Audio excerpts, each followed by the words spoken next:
parole. Monsieur le rapporteur, cher Philippe. Bien, merci, Monsieur le Président. Chers collègues, en préambule, je souhaiterais tout d'abord remercier la Commission et son président, Jean-Paul Chanteguet, d'avoir accepté de créer une mission d'information sur les oies cendrées et de m'en avoir confié la responsabilité.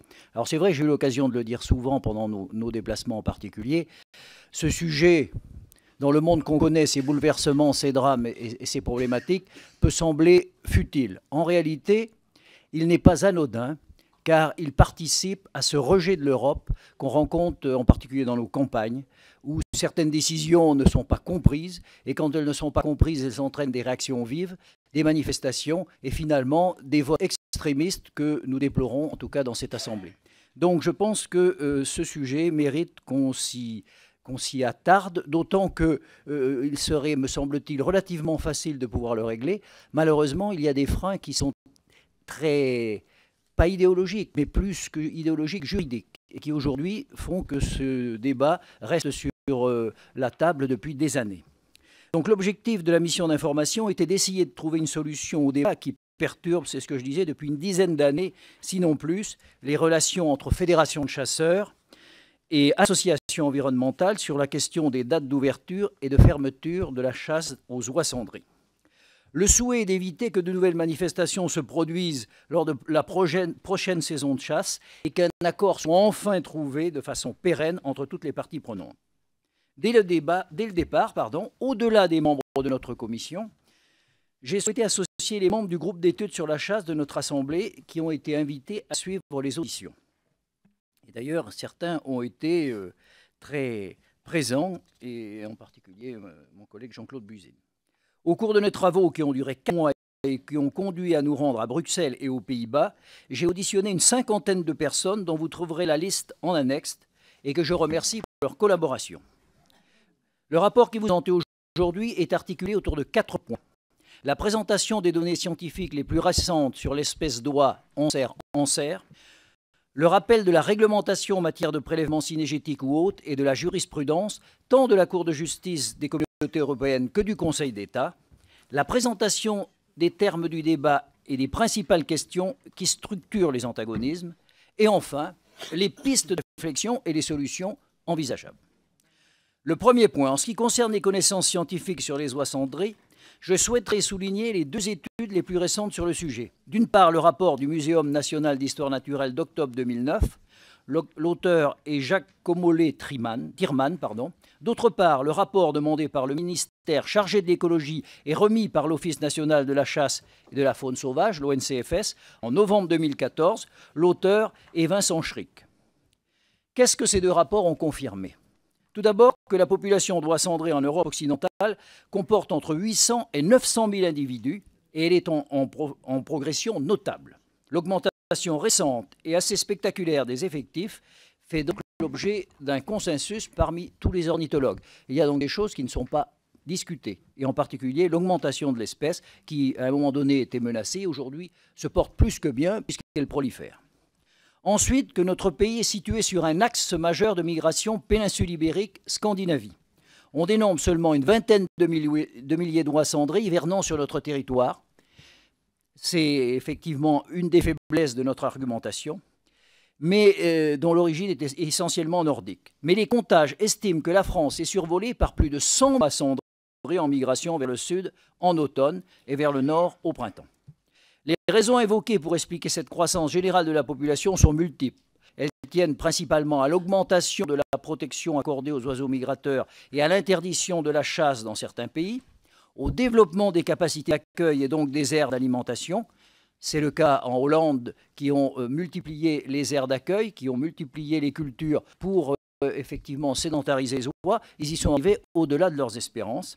Donc des réserves naturelles ou ornithologiques, l'extension des prairies inondables.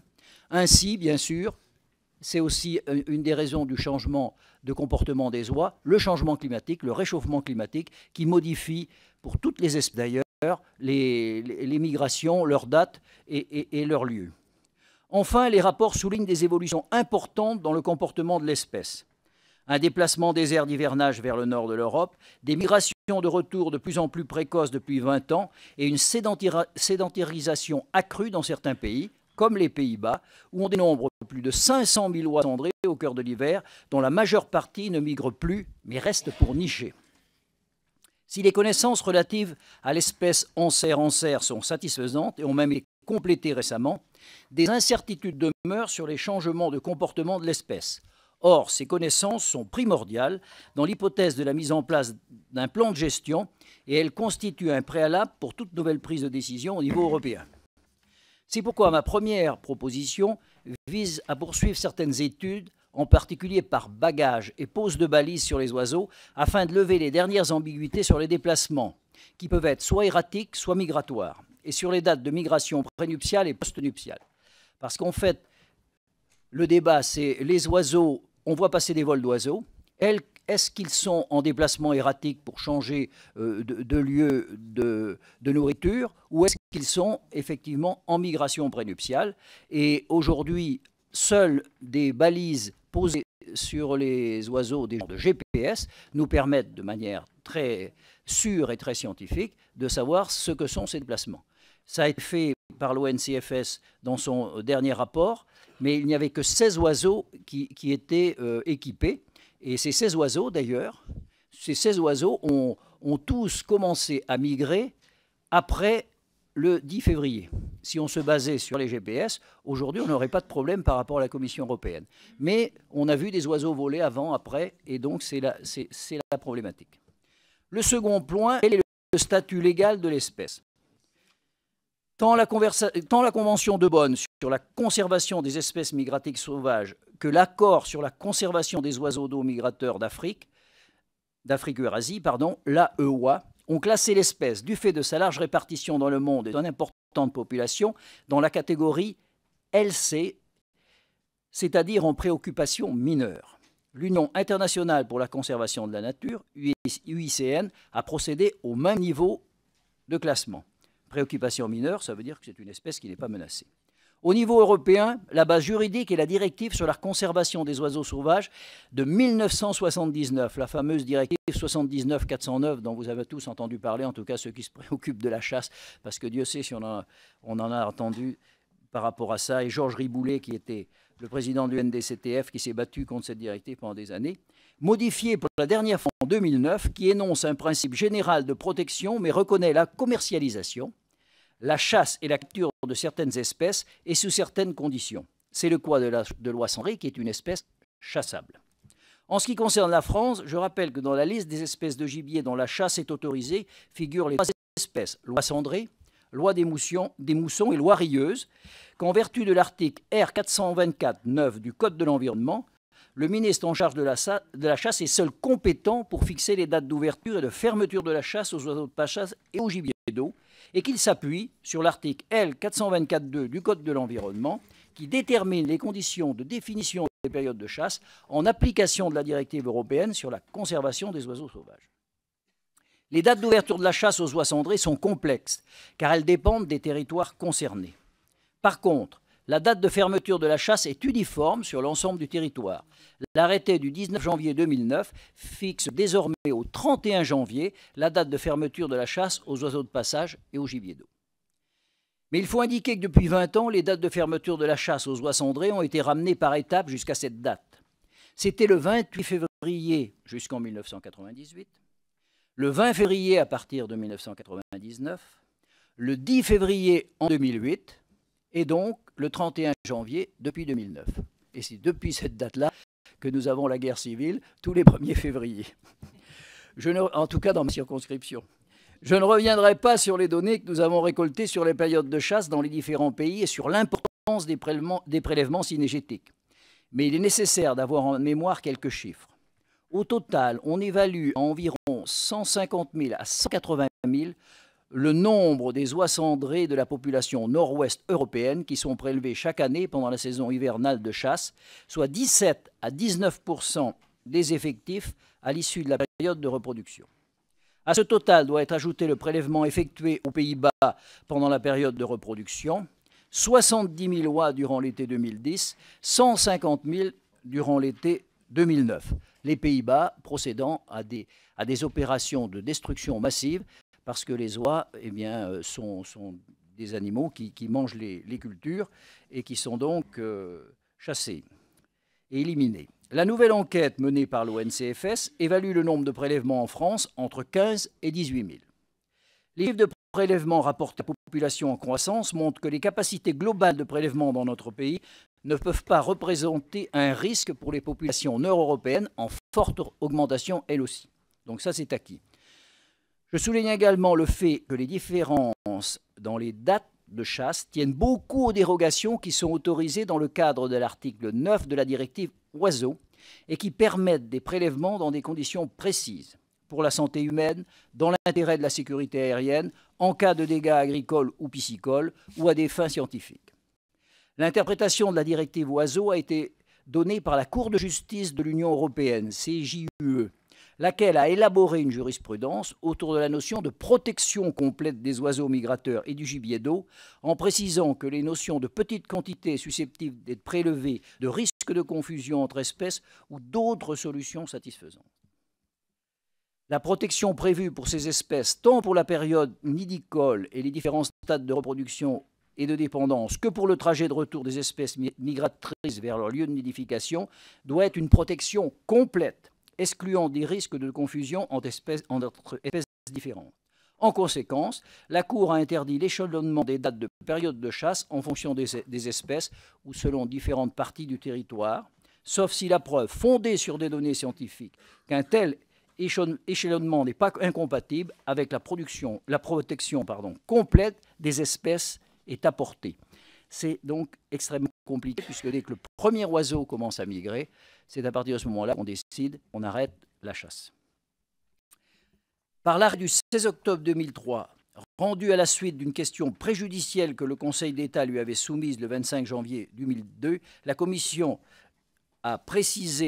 Cour européenne a précisé son interprétation concernant les possibilités de dérogation qui ne peuvent être envisagées qu'à défaut de solutions alternatives satisfaisantes et ne peuvent servir de fondement légal à des mesures qui auraient pour seul objet de protéger les périodes de chasse sur des territoires déjà fréquentés par ces dernières pendant les périodes de chasse. La jurisprudence de la Cour de justice, qui introduit ainsi la protection du premier oiseau, est excessivement stricte, car elle considère que tout vol hivernal est une migration prénuptiale. Et c'est là le fond du débat. Reprise par les jurisprudences au niveau de chaque État et est à la source de nombreux contentieux nationaux. C'est bien le cas dans notre pays. Nous avons vécu une véritable saga, puisque depuis plus de 20 ans, les arrêtés fixant les dates d'ouverture et ou de fermeture de la chasse aux oies cendrées ont fait l'objet de recours devant le Conseil d'État et ils ont tous été annulés par cette juridiction.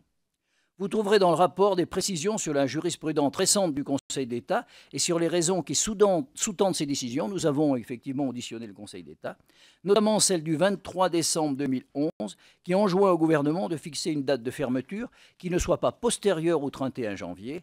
La décision du 7 novembre 2012 qui annulait l'arrêté du 3 février 2012 autorisant des prélèvements jusqu'au 10 février 2012 dans 13 départements à des fins d'études scientifiques. Et l'ordonnance du 5 février 2014 qui a suspendu l'arrêté du 30 janvier 2014. Dans une démarche politique d'apaisement, la ministre en charge de l'écologie a innové en 2015 par une lettre en date du 28 janvier 2015. Elle a rappelé que les dates de fermeture de la chasse aux oies étaient fixées au 31 janvier, mais elle a donné comme instruction au directeur général de l'ONCFS que dans la période du 31 janvier au 8 février, soit organisée une action d'information visant à prévenir les chasseurs et a demandé que la verbalisation ne prenne effet qu'à compter du 9 février suivant. Le statut juridique de cette solution est très fragile, mais il a eu le mérite d'apporter une solution de court terme dans une période qui est une période de blocage. En tout cas, ça a été efficace. Compte tenu de la jurisprudence que j'ai évoquée, on peut comprendre les réticences du gouvernement à prendre des arrêtés dérogatoires quant aux dates de fermeture de la chasse aux oies cendrées. Mais il me semble essentiel de souligner que les possibilités demeurent néanmoins en droit, soit pour régionaliser les dates de fermeture, soit pour prendre en compte la situation de l'espèce, c'est-à-dire non seulement l'évolution des dates de migration, que la surabondance dans le cadre de l'article 7 de la directive Oiseaux. soit enfin pour recourir aux dérogations admises par l'article 9 de la même directive. Ce n'est pas parce que toutes les conditions ne sont pas remplies actuellement qu'il faut s'interdire un tel recours à l'avenir. J'ai donc formulé 3 propositions. Poursuivre les études juridiques afin de déterminer les conditions qui permettraient de fixer par arrêté ministériel des dérogations à la date annuelle de la fermeture de la chasse aux oies cendrées. Donc soit régionalisation, soit conditions particulières. Effectuer des comptages plus fréquents et plus exhaustifs pour mieux évaluer les prélèvements cynégétiques en France, qui aujourd'hui sont quand même relativement vagues. Poursuivre les enquêtes auprès des autres pays européens afin de connaître les données sur les prélèvements et la mise en œuvre des plans de gestion de l'espèce. Le 3e axe du rapport. Il m'est apparu intéressant de formuler 5 interrogations présentant l'état du débat et permettant une meilleure recherche de solutions. Première interrogation, l'importance des dégâts causés aux cultures justifie-t-elle une régulation plus intense de l'espèce? Face aux dégâts et aux cultures particulièrement importants aux Pays-Bas et dans une moindre mesure en Allemagne, en Suède et en Norvège, la plupart des organisations agricoles et les gestionnaires des zones naturelles humides soutiennent l'option d'une plus forte régulation de l'espèce. C'est ce qui explique la mise en œuvre de plans de régulation en Norvège pour la période 2012-2020 et aux Pays-Bas depuis 2013 et 2014. Car les dégâts aux cultures sont indemnisés dans certains pays et coûtent de plus en plus cher. Aux Pays-Bas, le montant annuel des indemnisations directes versées aux agriculteurs par les provinces néerlandaises a atteint 12 millions d'euros en 2014, dont 9 millions pour la période hivernale et 3 millions pour la période estivale. Une des critiques apportées au système d'indemnisation est la part indirecte que l'Union européenne y prendrait. En effet, des aides européennes peuvent être accordées par le Fonds européen agricole pour le développement rural, le FEDER. Donc l'Europe aide les pays à détruire les oies qu'elle interdit par ailleurs de chasser dans le même temps. Alors, c'est vrai que c'est un peu caricatural la manière dont c'est résumé, mais au bout du compte, c'est quand même ça. En France, comme en Espagne, la situation est différente car ces dégâts aux cultures sont jusqu'à présent minimes. Et c'est parce que ces dégâts sont minimes qu'on ne nous autorise pas à déroger. De toute façon, les dégâts aux cultures et aux récoltes agricoles ne pourraient pas être indemnisés car seuls les dégâts causés par les grands gibiers sont aujourd'hui indemnisés. Deuxième question. Un accroissement des prélèvements en Espagne et en France permettrait-il une meilleure régulation de l'espèce dans notre pays? Compte tenu de l'origine des oies en transit ou en hivernage dans notre pays, la question se pose de savoir si un prélèvement cynégétique accru en France diminuerait les dégâts agricoles occasionnés aux Pays-Bas. C'est ce qu'on espérait quand on a lancé notre étude, puisque d'un côté on les gazait dans des proportions énormes, de l'autre côté on avait pas le droit de les chasser. Malheureusement, augmenter même marginalement le prélèvement cynégétique en France pourrait certes contribuer à réduire le stock d'oiseaux présents aux Pays-Bas au début du printemps, mais plus particulièrement en Norvège, leur destination connue où elles prolifèrent. Un tel argument mériterait d'être repris dans les négociations avec la Commission européenne ou dans le cadre de l'élaboration d'un plan de gestion, même si ce ne sont pas, et vous allez le voir tout à l'heure, exactement les oies hollandaises qui passent le plus grand nombre au-dessus de notre pays, puisque la plupart s'arrêtent en Hollande, où la plupart ne migrent pas. Il y en a 5% qui migrent. Et de toute façon, celles qui passent au-dessus de la France, qui se retrouvent en Norvège, elles sont de toute façon éradiquées en Norvège parce qu'elles prolifèrent aussi. Donc de toute façon, cette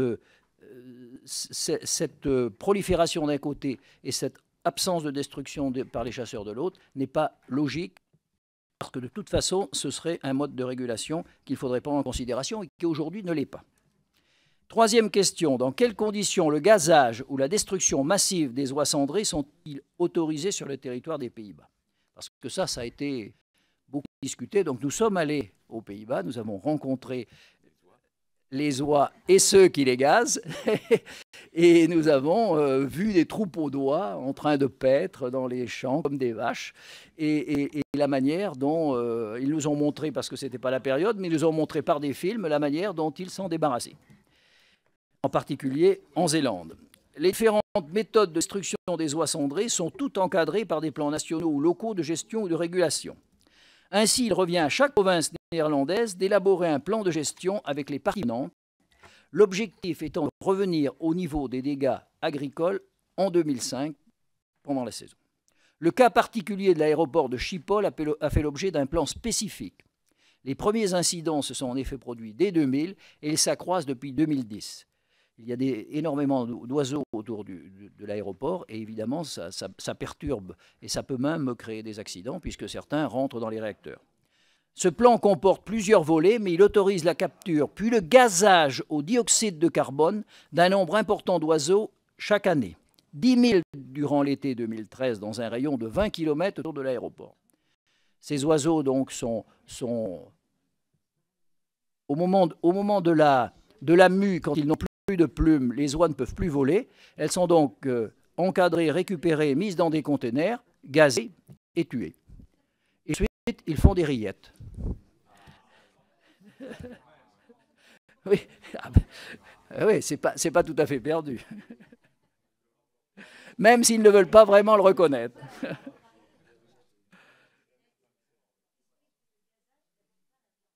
Oui, c'est du dioxyde de carbone et ça n'abîme pas la viande. Voilà. Il semble bien que plusieurs provinces y aient recours depuis ces années pour éliminer des dizaines de milliers d'animaux, en particulier en Zélande, et là nous l'avons vérifié, et en Frise.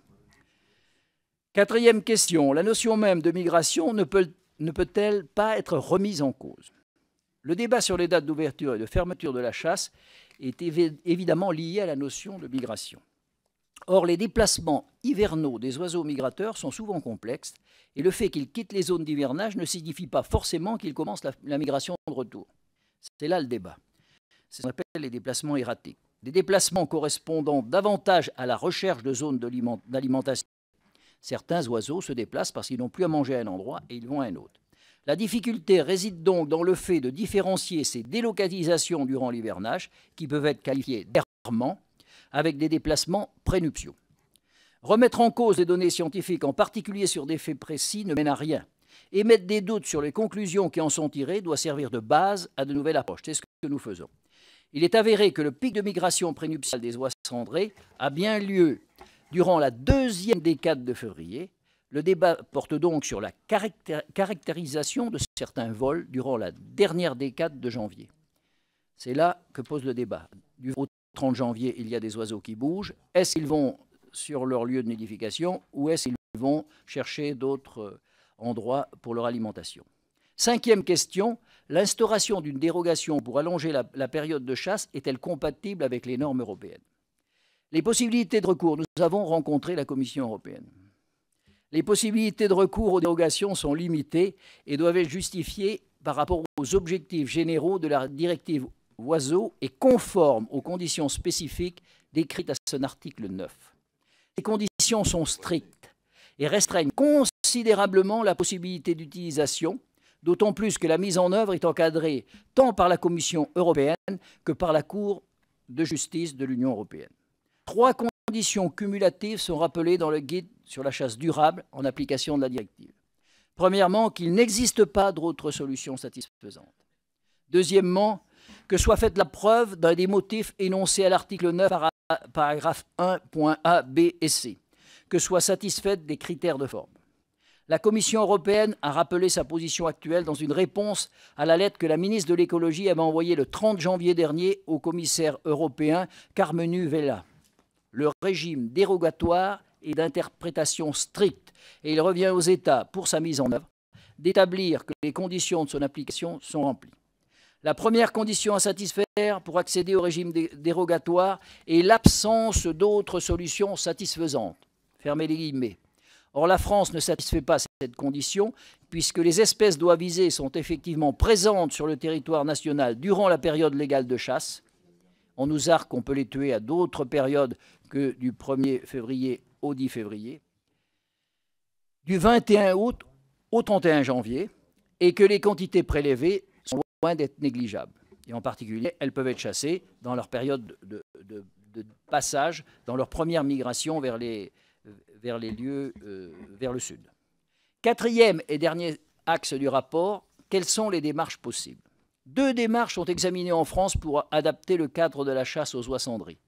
La mise en place d'un plan de gestion et l'amélioration des conditions d'hivernage. Tant le gouvernement que certaines associations de défense de l'environnement ou les fédérations de chasseurs semblent désormais favorables à l'adoption et à la mise en œuvre d'un plan de gestion des oies cendrées afin de développer une logique de long terme dans le prélèvement de ces oiseaux. L'hypothèse retenue est celle d'un plan international d'action et de gestion dans le cadre de l'AOA, accord sur la conservation des oiseaux d'eau migrateurs d'Afrique-Eurasie, qui serait décliné au niveau national. Car si l'AOA promeut principalement le maintien et la sauvegarde des oiseaux d'eau au statut de conservation défavorable, il peut aussi avoir comme objectif de mettre en œuvre des dispositifs de gestion des espèces abondantes, c'est le cas, qui causent des dommages significatifs aux activités humaines. Quels sont les avantages et les inconvénients d'un plan d'action et de gestion? Selon l'organisation scientifique Oiseaux migrateurs du Paléarctique occidental, l'OMPO, la directive oiseaux n'est plus adaptée, écoutez bien ce que dit l'OMPO, la directive oiseaux n'est plus adaptée aux réalités biologiques actuelles du fait notamment de l'absence d'outils de gestion.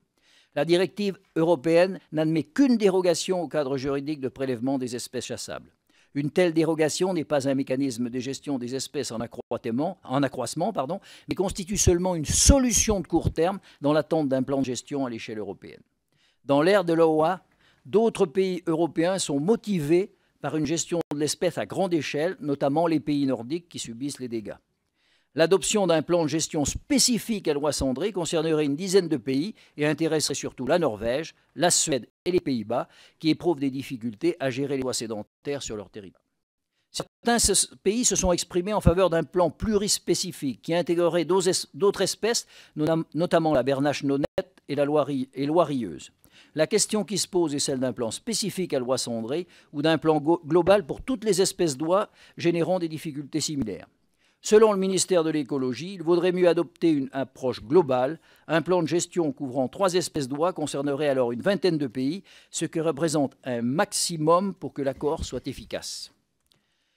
Plusieurs critiques d'ordre général sont apportées au plan de gestion, touchant au délai ou à l'articulation avec les normes européennes. Un tel plan de gestion va mettre beaucoup de temps à se mettre en place. Car tous les plans de gestion élaborés dans le cadre de l'AOA devraient être discutés dans le cadre de l'Union européenne, ne serait-ce que pour les pays signataires de l'accord et membres de l'Union européenne. La ministre chargée de l'écologie a demandé le 19 novembre 2014 à accord sur la conservation des oiseaux migrateurs d'Afrique-Eurasie, AOA, de se saisir de ce sujet pour la mise en œuvre d'un plan de gestion international de l'oie cendrée avec l'ensemble des intéressés. C'est donc une demande officielle. Une réunion préparatoire a été organisée au ministère le 27 janvier 2015 avec la Fédération européenne des associations de chasse et des conservatoires de la faune sauvage, la FAS, l'organisation scientifique Oiseaux migrateurs du Paléarctique occidental, l'OMPO, l'AOA, l'ONCFS, la FNE, la LPO et la Fondation Sommet. La première réunion du comité technique de l'AOA, qui s'est tenue du 3 au 6 mars 2015 pour interroger les parties sur leur intérêt à l'égard d'un tel plan de gestion, est très encourageante. Alors, la 10e réunion du comité permanent de l'AOA, du 8 au 10 juillet dernier à Kampala, a été examiné un projet de résolution sur l'adoption et la mise en œuvre de plans internationaux d'action de gestion mono- ou plurispécifiques. Le projet de plan de gestion multi-espèces oies, concernant en particulier l'oie cendrée, mais aussi la bernache nonnette et l'oie rieuse, a été présenté par le directeur technique de l'AOA. Donc nous sommes dans une démarche qui aujourd'hui est entrée dans une phase de réalisation. Une fois que le plan d'action sera établi, différentes mesures de gestion détaillées seront prises. L'AOA se tournera vers un opérateur pour gérer le plan au niveau national. Les ministères chargés de l'écologie et de l'agriculture ont proposé que l'OMPO soit l'opérateur du plan en France, ce que toutes les parties prenantes ont accepté. C'est pourquoi, évidemment, je vous propose de soutenir cette démarche du gouvernement pour l'élaboration d'un plan d'action et de gestion de l'espèce au niveau de l'AOA et pour sa mise en œuvre au niveau national dès qu'il sera effectivement achevé. Une autre piste concerne l'amélioration des conditions d'hivernage.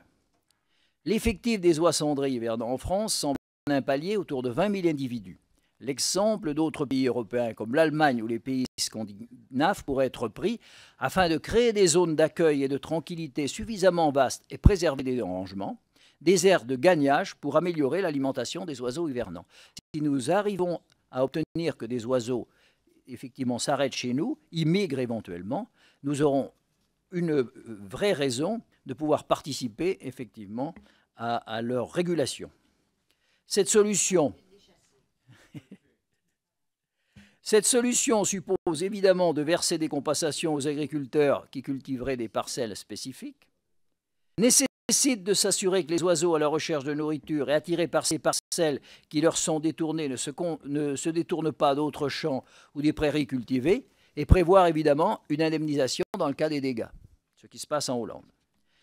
La question se pose alors de l'origine des fonds et des montants, mais il serait difficile de comprendre pourquoi un système en place dans d'autres pays, avec l'accord des autorités européennes et l'octroi des subventions européennes, par exemple au titre de FEADER, je vous l'ai dit tout à l'heure, en Hollande, ne peut pas avoir le jour en France, d'autant que l'évolution de la PAC a considérablement réduit les aides à la culture des céréales, ce qui faciliterait pour certains agriculteurs une forme de reconversion. Quelles pourraient être les démarches au niveau européen? Dans le rapport, j'ai appelé cette démarche de l'évaluation à l'évolution des directives européennes. La Commission européenne mène en ce moment un fitness check, c'est-à-dire une évaluation du... Oui, c'est progrès en anglais. C'est-à-dire une évaluation du fonctionnement des deux directives oiseaux et habitat. L'objet de la procédure est de recueillir l'avis des parties prenantes sur le contenu des règles et leur mise en œuvre. Deux questions sont posées. Le cadre réglementaire est-il adapté à sa finalité? Atteint-il les limites escomptées? J'ai participé il y a 2 semaines à un colloque organisé par la FAS à Bruxelles sur ce sujet. Pour la France, 4 acteurs ont été sollicités pour remettre une contribution. Le ministère du Développement durable, l'Office national des forêts, l'Assemblée permanente des chambres d'agriculture et LPO BirdLife France. Personne n'est capable d'affirmer aujourd'hui quelles sont les intentions de la commission Juncker, ni quel est l'actuel rapport de force politique. J'ai cependant le sentiment que la plupart des interlocuteurs se sont montrés peu favorables, c'est le moins qu'on puisse dire, puisque je l'ai proposé à ce fameux colloque, peu favorable à la révision de la directive sur la conservation des oiseaux sauvages, alors qu'elle aurait besoin d'un toilettage et d'une actualisation compte tenu de l'évolution des espèces, de leur migration et notamment en liaison avec les changements climatiques. Nous sommes sur une directive qui date de 1979. Aujourd'hui, on sait très bien, et on le voit avec l'oie, qui était en voie de disparition en 1979 et qui aujourd'hui est une espèce invasive. On voit très bien que les choses ont évolué, que les espèces ont évolué dans leur nombre, que leur habitat s'est modifié, que leur déplacement a changé, que le climat a changé et a donc entraîné des bouleversements en ce qui concerne les migrations, puisqu'une partie des oies, par exemple, s'arrête en Hollande au lieu de descendre jusqu'en Espagne ou au Maroc. Donc tout ça mériterait qu'on remette, et en tout cas ce sera une de mes propositions, la directive sur la table. Le problème, c'est qu'avec 28 pays, tout le monde a peur d'ouvrir la boîte de Pandore, et on a un accord unanime entre les associations de protection et les associations de chasse, en particulier la FAS, pour dire ne touchons à rien, on va y perdre et on ne va pas réussir à se mettre d'accord. Donc on avec une directive qui est aujourd'hui n'est plus adaptée, mais qui permet d'avoir un équilibre précaire et qui aujourd'hui n'est pas satisfaisant pour la France. Les nombreuses réticences exprimées tiennent au délai nécessaire à une telle révision, à la difficulté d'obtenir un nouveau consensus entre les États membres, au risque d'une remise à plat qui soulèverait de multiples oppositions, pourrait constituer un appel d'air pour d'autres revendications. Au sentiment que les difficultés proviennent davantage de la transposition de la directive dans le droit national et de la jurisprudence très stricte que du contenu même du texte. Il y a certains pays qui n'ont pas l'instance que nous avons, le Conseil d'État, comme à Malte. Malte a pu bénéficier, pour d'autres espèces, en particulier la tourterelle et la caille, elle a pu bénéficier de dérogations, parce que quand elle a pris des arrêtés, quand l'État a pris des arrêtés, il n'y avait pas d'instance juridique comme le Conseil d'État pour casser ces arrêtés. Or, le Conseil d'État, lui, il prend des arrêtés par rapport, effectivement, et c'est ce qu'il nous a expliqué, à la légalité juridique. Et cette légalité juridique fait que le droit européen qui prévaut sur le droit national s'impose, et c'est à partir de ce moment-là, par rapport à la décision en particulier de la Cour de justice européenne, que les arrêtés du gouvernement français sont cassés, et c'est sur tous les gouvernements, puisque ça a commencé en 2010 et ça s'est poursuivi jusqu'à aujourd'hui. C'est pour ça qu'il semblerait que l'on s'oriente plutôt vers une modification du guide sur la chasse durable en application de la directive. Cette solution pourrait recueillir l'accord de la Commission européenne dans la mesure où les services sont partisans de solutions pragmatiques et redoutent des revendications multiples. Certes, ce guide n'est pas contraignant sur le plan juridique, mais la jurisprudence tant européenne que nationale s'est longtemps reposée sur lui. J'estime cependant que la piste de la révision de la directive Oiseaux, voire sa fusion avec la directive Habitat, ne doit pas être abandonnée. Une nouvelle directive actualisée pourrait ainsi être plus opérationnelle en intégrant mieux la gestion de la biodiversité ordinaire en rapport avec l'évolution des espèces, du climat et de la nature des cultures. Enfin, je reste persuadé de la nécessaire poursuite du dialogue tant au niveau européen entre le gouvernement français et la Commission européenne que français. Plusieurs thèmes pourraient être abordés. Une réflexion sur les questions de chevauchement telles qu'elles ressortent de l'article 2.7 du guide de la chasse durable. Le recours à une dérogation au titre de l'article 9 de la directive Oiseaux, soit au titre du paragraphe 1A, 1B, dégâts ou 1C, sous réserve que notre pays présente les éléments qui correspondent aux conditions fixées par la Cour de justice européenne. L'interprétation même, enfin, du guide sur la chasse durable. Mais un des préalables devrait être la reprise du dialogue au niveau national. Or, depuis l'échec de la table ronde sur la chasse en 2010, il n'y a plus de dialogue multilatéral entre partenaires et la confiance est partiellement rompue. Pourtant, en 5 ans, les connaissances scientifiques se sont améliorées, la dynamique de l'espèce a changé, les comportements des chasseurs ont évolué, des décisions ministérielles ont été prises et certaines allunées, de nouvelles propositions ont été formulées. C'est pourquoi mes dernières propositions consistent à poursuivre le dialogue avec la Commission européenne sur le recours possible à une dérogation au titre de l'article 9 de la directive Oiseaux en présentant un système qui corresponde aux conditions imposées par la jurisprudence européenne et française. Proposer la reprise des négociations entre partenaires, pouvoirs publics, scientifiques, associations de chasseurs, associations de protection de l'environnement, avec pour objet exclusif le problème des oies cendrées, afin de renouer le dialogue et de trouver une solution de compromis. Je l'ai déjà proposé aux différents protagonistes. Les chasseurs l'ont accepté. À ce jour, en particulier la LPO s'y oppose. M. Bougrain-Dubourg ne veut pas en entendre parler, et je le regrette, parce que je pense qu'on pourrait se mettre autour de la table et essayer de trouver des solutions de compromis. Il y a des avancées qui peuvent être faites de chaque côté et qui permettrait, me semble-t-il, de trouver des solutions de bon sens. Je pense qu'on est plus là dans des postures que finalement dans des attitudes constructives. Enfin, proposer à la Commission européenne l'ouverture du chantier de la révision de la directive sur la conservation des oiseaux sauvages compte tenu de l'évolution du climat et du comportement de l'espèce. Moi, je demande à ce que cette directive soit révisée. Elle est obsolète, elle est plus adaptée et il faut prendre son courage à deux mains et la remettre sur la table.